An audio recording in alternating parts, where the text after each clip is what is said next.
ఇంత ప్లాన్ చేసి ఆ మనోహరి పొడిచిందైతే రణవీర్‌ని కాదండి, కాళీగాడిని పొడుస్తదండి బై మిస్టేక్.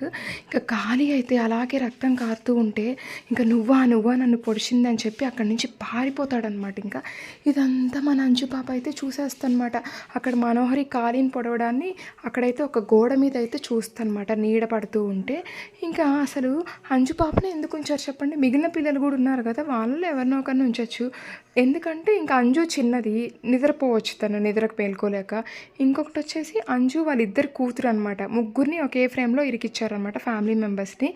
ఇంకా అంజు అయితే అక్కడే నిద్రపోవడం వల్ల అమర్ వాళ్ళు అక్కడే వదిలేసి వెళ్ళిపోతారనమాట. ఇంక ఇంటికి వెళ్తూ అమర్ వాళ్ళు మళ్ళీ ఎందుకులే అని చెప్పి వెనక్కొచ్చి అంజు పాపను కూడా తీసుకెళ్ళిపోతారనమాట అక్కడి నుంచి. ఇక మనోహరికైతే డౌటొస్తది. ఈ అంజు అంతా చూసిందా నేను పొడవడము? ఈ అంజు ఇంత భయపడుతూ కలవరిస్తుంది అని చెప్పి అంజునైతే లేపేద్దామని ఫిక్స్ అయిద్దండి. ఇక ఎవ్వరు లేని టైం చూసి అంజు రూమ్‌కెళ్ళిపోయి అంజు మీద దిండేసి తెగ ఒత్తుతూ ఉంటదండి చంపేద్దామని. చిన్నది కాదండి ఇంకా. ఇంక బాగా వస్తదనమాట. సడన్‌గా ఈ మనోహరి అంజు పైన దిండు పెట్టి ఒత్తుతూ ఉంటే ఇంకా ఏం జరుగుతుందో అయితే చూద్దామనమాట. Thank you.